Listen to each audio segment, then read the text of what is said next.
I'd just like to quickly mention at the start of this video that I'm now on Patreon, where from $2 a month you can help support me create more content along the lines of this video. Your support will be greatly appreciated. To find out more, why not follow the links in the video description today and find out what exclusive perks you can receive. Hey there everybody, I hope you're doing well. Thanks for joining me for the latest video, which I wanted to talk more around the theory and some of the ideas that will help inspire your creativity.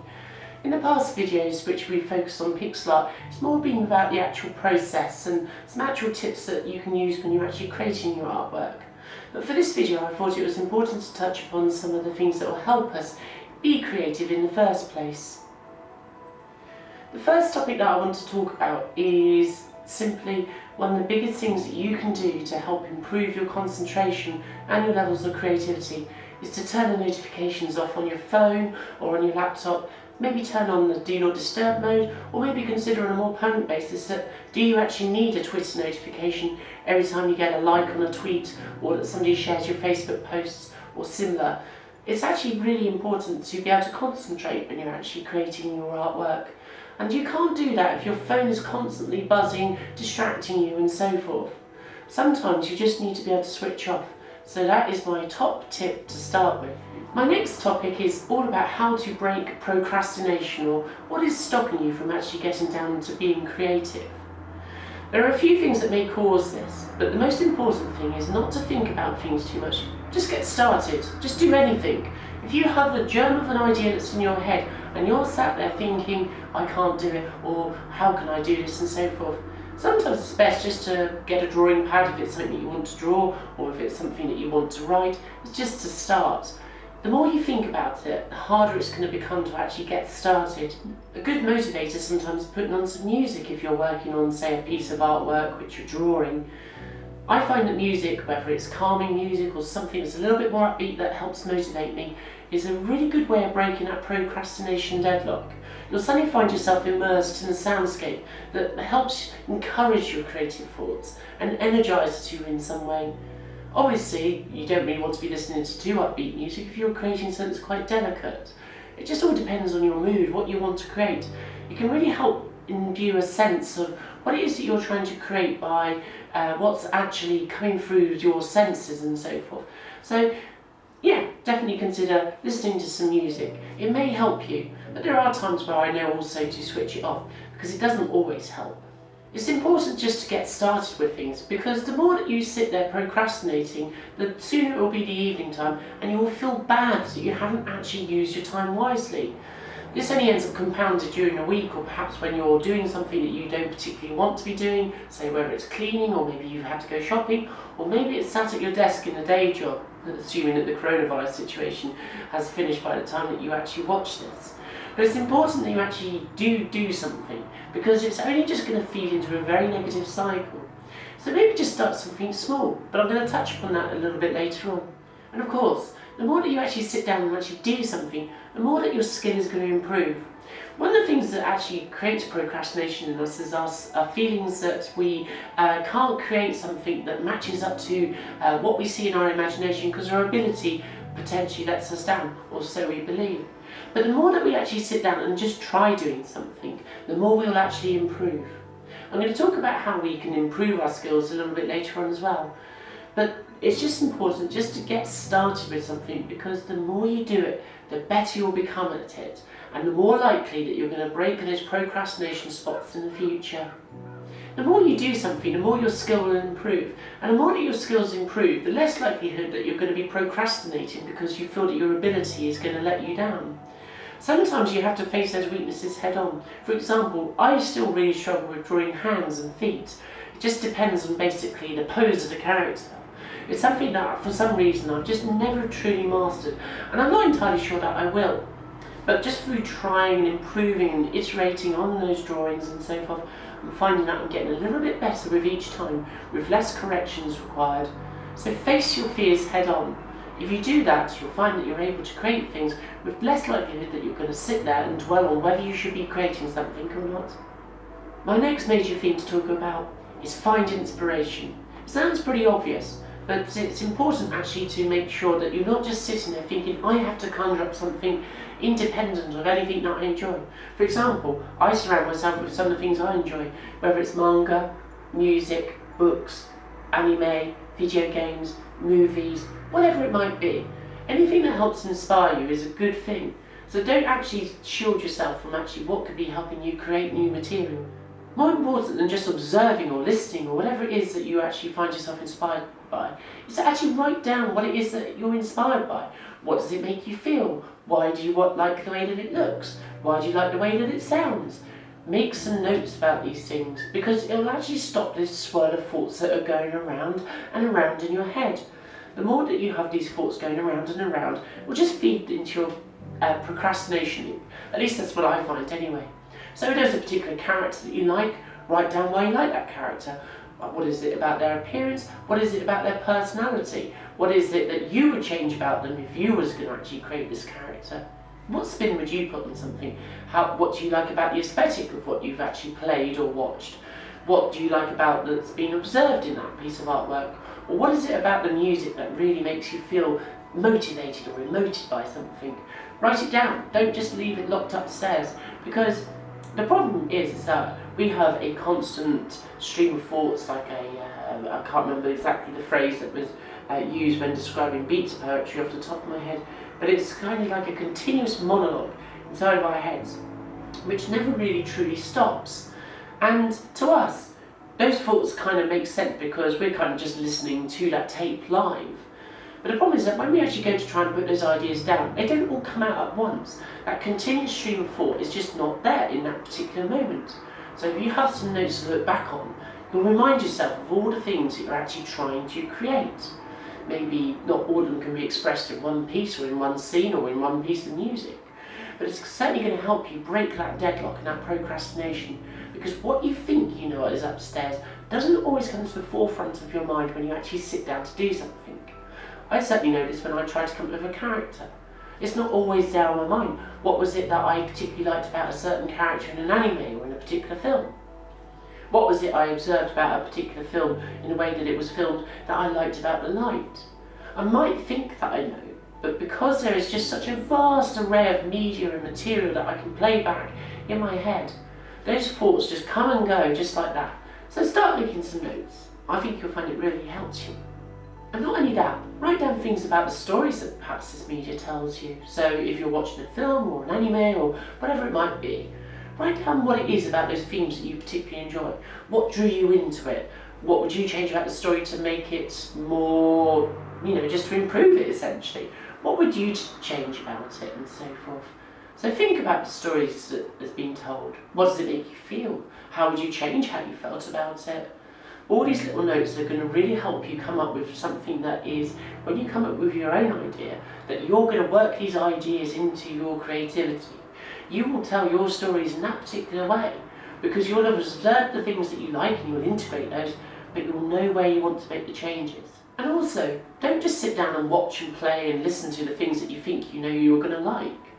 Listen to things that you're not too sure about. Like, for example, sometimes I'll put on a genre of music that I'm not particularly keen on, but I might be surprised, and often I am.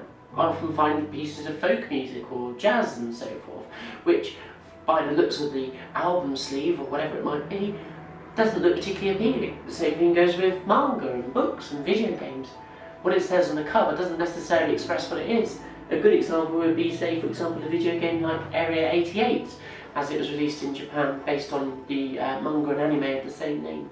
But when this game was released in the Western regions, it was called UN Squadron and had one of the most boring pieces of cover art you can imagine. So you think to yourself, I'm not going to buy that, or I'm not going to play that. That looks like a boring flight simulator. Why would I want to play a UN flight simulator? But actually, it's a fantastic shoot 'em up by Capcom. So, don't judge something by its cover. Experiment. Try new things. Even if you don't like it, there is nothing lost, because the thing is that you're just broadening your horizons. If you just watch or listen or read the same things over and over again, you're not really bringing in somebody else's imagination, because whilst you may actually think, yes, I'm going to become a mangaka, or I'm going to create a vampire-based manga, for example, they're two a penny. There are tons of those already. But by watching something different or reading something a little bit different, there might just be a few thoughts that you can actually bring into your stories that are going to actually make it a little bit more unique and individual to yourself, and actually is going to bring something new to the genre. So don't be afraid to try something new. Another good idea when writing notes, particularly if you're going to be creating a story or if you're animating something, is to actually write down character profiles. Don't just think about how they visually look. Write down what their character traits are, what are their strengths, what are their weaknesses, what is their temperament, what is their fashion style, what is their hairstyle like, why is their hairstyle like that. Make some notes about your characters, essentially creating character biographies to go with their portraits. So this will really help you with your character development because it will allow you to keep that consistency. You may even want to actually think about how your character is going to develop going forwards, how they'll be changed, how their nature changes with the different characters that you have in your stories. Character biographies are an incredibly powerful part of character creation. Another great thing to do to break the procrastination deadlock is get outside. Don't just sit indoors waiting for an idea to happen, sweating over it. Go and get some fresh air, assuming again that the coronavirus situation has eased when you watch this and that lockdown has hopefully come to an end. Go and take a walk. It doesn't have to be for miles and miles and miles. It doesn't have to be necessarily the most beautiful location that you can think of. Maybe just walk around your own neighbourhood in the evening as the sun goes down. It will just help free up your imagination and just give you something else to think about. It'll just take away the intensity of the situation. You'll never know, you might come back with a slightly better idea than what you went out with. Next, don't overlook what is on your doorstep. Just because you look at pictures of faraway countries or faraway climes doesn't necessarily mean that what's on your doorstep can't inspire you. There'll be something about it that you can work into your work. And just because you're not living somewhere where you feel that you're going to be inspired by, doesn't mean that it's an excuse to not be creative. With things like Google Street View and Google Images and so forth, you can basically travel anywhere you want in the world these days with the internet and observe the details that basically will help give your stories a bit of authenticity. So don't feel that you actually have to be in an exciting location to actually be creative. Because the thing is that what seems exotic and different will become ordinary in time if you're there anyway. For example, I've been living in Japan now for almost 2 months, and whilst there is not a day that I don't take this experience for granted, there are certain things that I can already feel that are becoming a little bit normal. And so those things that were at first like, wow, there is a shop there and it's got, a Japanese sign, written hiragana and, sort of kanji and so forth. They're everywhere. I've kind of got used to it. So don't overlook what's around you, because just because somebody else is, like for example, myself living in Japan, doesn't mean that everything out there is exotic. Some of those things out there are incredibly ordinary, and in fact almost identical to what they're like in the UK. So don't just think that you have to be somewhere particularly exotic to be able to come up with creative ideas. Another little piece of advice is don't be afraid of some of the things that you're interested in. Try and work them into your work.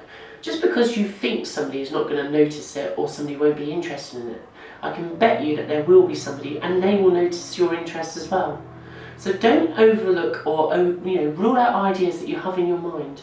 There'll be something that you can bring into your work that is particular to yourself that other people will notice and enjoy just as much. For example, one of the things that I'm particularly interested in for one reason or another is just ordinary street scenes, ordinary buildings, ordinary street furniture. For some reason, wherever it is that I am in the world, I find those little details fascinating because I can work them into my work to bring a little bit of authenticity into it. For example, if you feel that there is a particular street light that you see that looks particularly aesthetically pleasing to you, it might be a bit weird to say that I have a favourite looking street light, but if you actually manage to work that into your creative productions, if it's a drawing or something like that, those little details are going to really accentuate your artwork because you're going to feel connected to it. You've put a little bit of yourself into it, and other people will notice those details and they'll be greatly appreciated, even if they don't particularly enjoy it in quite the same way that you do. You can bet your bottom dollar that they will identify with it in some way. So just because something seems a bit strange, don't rule it out. That is the first way to rule out your creativity. Just let your imagination be free with these things. My next piece of advice is don't just follow what's currently in popular culture. Just because something is popular at the moment doesn't just mean that you have to blindly follow that. So for example, at the moment here in Japan, things like Kimetsu no Yaiba is incredibly popular, which is Demon Slayer in the West. But it doesn't mean that you can only do something of that ilk to be successful. Do something that speaks to you, something you're particularly interested in. Even ordinary things can be great successes. For example, if you wanted to create a manga about say a ramen chef and so forth, and just in your story observe the subtle details of what makes their life enriching and so forth, or just something about that story of the everyday, doesn't mean that it can't be interesting. This kind of ties in with the fact that you don't have to be in an exotic location to create good stories. Many film directors have created amazing pieces of film, such as Mike Leigh and Andrea Arnold. Their films express an incredibly ordinary environment, usually focused in the UK. And whilst it may be very exotic looking for somebody who is not familiar with the landscape of the UK, for somebody like myself, it does seem very ordinary. But the thing I enjoy about it is how it observes those subtle details that people just overlook every day. The subtleties between human relationships, the subtleties with the relationship between the human environment and so forth. It's not something that has to just be all about exotic locations and fantasy. Even though if you're into that, of course, there's nothing wrong with that. Go for it. But many anime has made a great deal of, sort of out of the ordinary everyday. Slice of life anime, as it's called. Things like K-On! Are wildly successful. But ultimately you could say to yourself, well, what actually happens in K-On! Well, it's the story of basically 5 girls that eventually grow up a little bit, and then that's kind of it really. But what happens along the way is just so beautifully expressed. So don't think that you have to create some exotic fantasy land to come up with a good idea. But like I say, if that's what you want to come up with, all the power to you to do it. So yeah, don't just think that you have to have some avant-garde idea for it to be successful. Tying into this though is don't let your imagination be limited by reality. Allow yourself to express things that just don't exist out there, whether that's in a physical sense or in a sense of like the society and so forth. If there are particular traits that you wish that the people that you lived around were more like, maybe you can somehow work that into your story. So, for example, I'm thinking of Grandeur, for example, a superb game that was on the Sega Saturn and PlayStation. And the story that's expressed in it with Justin as the main protagonist is basically almost like an Albion. It's sort of like an alternative reality. And it starts with the most simple story of like a young kid who essentially wants to become an adventurer. And just by basically the story unfolding, that's exactly what he becomes.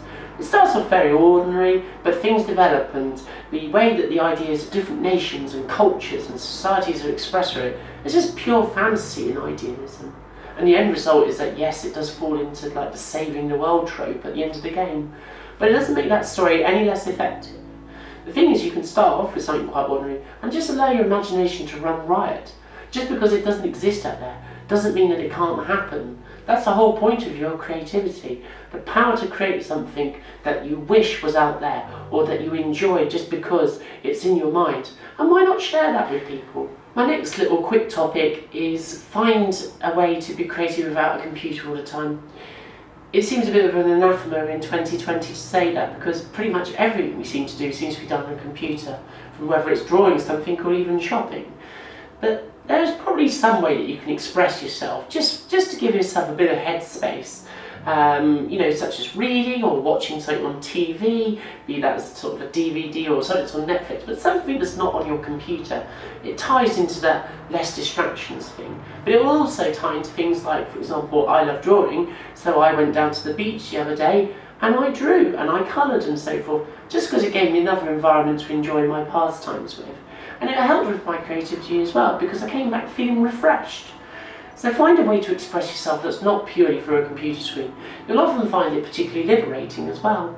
So it might be difficult if, say for example, what you're interested in is creating a video game, but maybe you can just sketch your characters or something like that on a piece of paper, or write the character biographies out in a notebook. You'll find it very satisfying when you look back in a few months' time and you've got a notebook that's full of all your notes about your game design or your characters and so forth. There'll be a physical manifestation of your ideas. And in years and years and years to come, you'll look back on that and feel like, I'm really glad that I wrote this down. So just because what you're expressing may be only in digital form, there are going to be ways that you can just take your mind off the computer for 5-10 minutes at least and just do something a little bit different. Just help give you some headspace.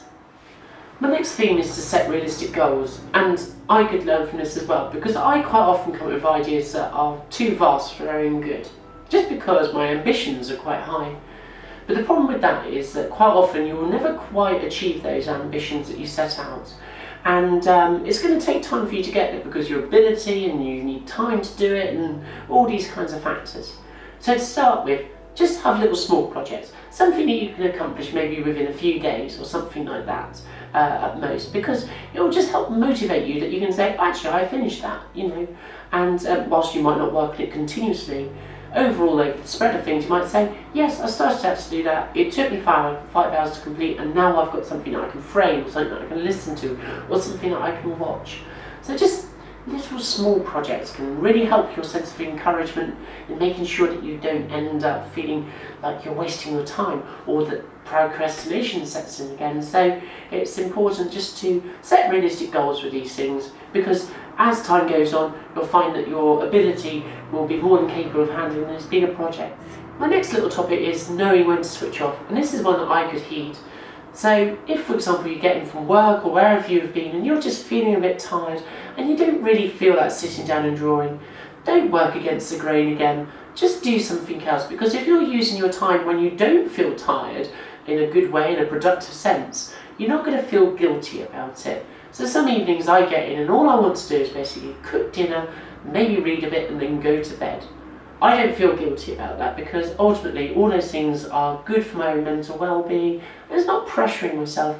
I'm always showing your work if you're just pressured in that way when you've had a full day. Working to a deadline is a little bit different. So for example, if you have a deadline coming up for something that you're creating and you're feeling tired, that's a slightly different situation. This is one that I've added in actually subsequent to a few feelings that I had this week, and it's one topic that I shouldn't have overlooked actually when I originally set out to create this video, and that is be open to critique. Now this is again a lesson that I am always learning to try and improve upon. This week I received some feedback which was actually correct, there was nothing incorrect about it, because sometimes I create characters and some of my drawing, sometimes the proportions aren't quite right. As I mentioned earlier on, sometimes I struggle drawing hands and feet and so forth. Nobody's perfect though. And the thing is that if you feel like critique is just going to basically switch you off from what you're creating and you're just going to go, I'm not going to do this again, why am I wasting my time doing it? Well, that's a real shame, because actually you probably do have a lot to give, and just with a bit more practice you'll find that you'll actually start to overcome those weaknesses. So for example, I'm spending more time, as I say, learning how to draw hands in various poses to try and get proportions correct and so forth. It's facing up to those fears that is going to really help your creativity, because it will remove another one of those hurdles that is actually stopping you from creating in the first place. So be open to critique, but also know when, say for example, somebody says something to you and says, oh, it's a bit long, or it's a bit sad, or your character just doesn't look, I don't know, particularly aggressive enough or something like that. If you honestly feel, if you have expressed something in the way that you want to, then stick to it. Because there are plenty of things out there that actually you could pick them up and think, well, I don't particularly like that. Like say for example, it's a piece of music. You could give that to somebody else and they could say, this is one of my favourite albums of all time. So just because one person says something or a few people say something, there'll be lots of people who have a very different impression. Well, my last theme for this video is financial considerations. Don't feel that because you haven't perhaps done a particular training course or that you don't have a particular piece of equipment that you can't go off to create something, because there will always be a way to express something.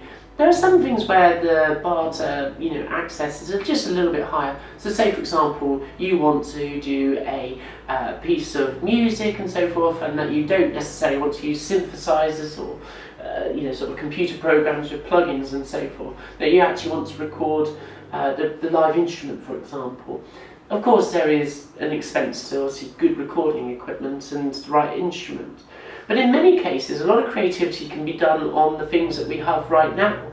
So just because I don't have a particular set of Copic markers with the right shades and so forth, doesn't mean that I can't just sit down and at least sketch the idea out, or at least try to approach it with what I've got.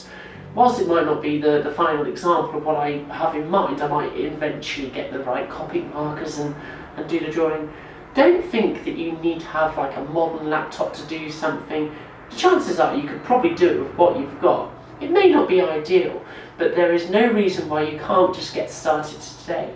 So, for example, I might think to myself, well, really going forwards, what I should spend my time doing is getting one of those Wacom Cintiq or similar sort of screen tablet devices and so forth, and then I can, basically create better electronic or digital artwork and so forth. And yeah, maybe that's true. But I also have a drawing tablet here, so why don't I make use of that? Or maybe I should just do a bit of drawing on paper. It's just because you don't have a particular piece of equipment doesn't mean that that's necessarily an excuse to just not get on with something. For example, a lot of my pixel art is created on a very old computer, so there's nothing that's going to stop you using something like Sprite on like a 10-year-old, laptop and so forth. I mean, my laptop's 8 years old. It's not the fastest thing in the world, but it does the job. So don't think that financial considerations are going to put the kibosh on your creativity. My other point connected to this is training. So of course, obviously training is important, be that whether it's at an educational level, sort of like college or university. But one thing that I learned in my time as a wedding photographer was that some courses were great. They gave you instructions and so forth. Some courses were so-so. But the common thing is that it depended what you put into them and so forth. And just because you've not gone on a particular course to say, for example, to become a manga artist, this is something that speaks to me this week. I was thinking to myself, well, the only way that I'm going to become an actual manga artist is to go to a particular college and so forth and get a qualification, yada yada yada. Now that's not to say that I'm not eventually going to do that, but actually really, if I know anything in life, the biggest thing that stops ourselves actually doing something is actually going out there and creating it in the first place. We have this amazing potential to go and create whatever we want in our own imaginations. But as a byproduct of this, we also create our own lives. So, for example, me sat here in Japan didn't happen because I did that and it happened. I made this opportunity happen. You can make opportunities happen in life. 10 years or so ago, I created a photographic study of Milton Keynes. Now, you may laugh, and that's possibly valid. But the point is that in my head, I wanted to photograph somewhere that was particularly ordinary in most people's books, but I found something that was fascinating about it. But I really wanted to get portraits of people and so forth. And at the time, I wasn't the most confident person at actually approaching complete strangers, striking up a conversation with them, and then asking very kindly, would you mind if I take your photo? But do you know what? I faced it head on, and I actually managed it. I managed to start building the confidence to actually build up these portraits. Now, not everybody said yes, and some people were definitely not particularly happy about it. But the point is that there was nothing about the way that I approached it that was negative or wrong, shall we say. It's just that they didn't want to get involved and so forth, and that's fine. But it's just basically creating the opportunity for yourself. And essentially, you've got to put yourself out there to create these opportunities, and no qualification in life is going to necessarily prevent you from becoming what you want to be and so forth. It's just going to come down to putting a bit of work in, really, to be honest with you. Maybe that's a bit idealistic. I speak as somebody who is not a published manga artist. I'm not a particularly renowned photographer, for example, so you could say, well, how valid is that anyway? But maybe that leads on to my final point, is that the more you sit down and actually start creating things, maybe using some of these tips that I've given you here, the greater your sense of self-satisfaction is going to be. And I did a stream not long before I left the UK, about 2 or 3 months ago, where one of my frustrations with the career path that I was on in my day job was the fact that there was nothing really physical to show that mattered to me. And it's very important to myself to have something that I can hold in my hands, that I can say, yes, I created that, and I can hold it in my hands, and no, it may not be the best thing in the world, and I might do it better in the future. But the point is that I have a sense of satisfaction about what I create now, and the more that you can feel that, in some ways, that is success. You're doing things on your own terms. And maybe eventually I'll be able to create a manga and so forth, and maybe it will sell copies. Maybe it won't. I don't know. But what I do know is that there is nothing better than knowing that I can sit down, I can draw, I can do something that I enjoy, and I can hold that in my hands, or I can listen to it. So satisfaction is success, I think. So I think I'm going to wrap it up there, everybody. Thanks for watching. I hope you found it interesting. I'll be very interested to hear your feedback, what helps you with your creativity, and what tips you may give to others who are in a similar situation. And I guess that all it remains for me to say is see you soon. Peace.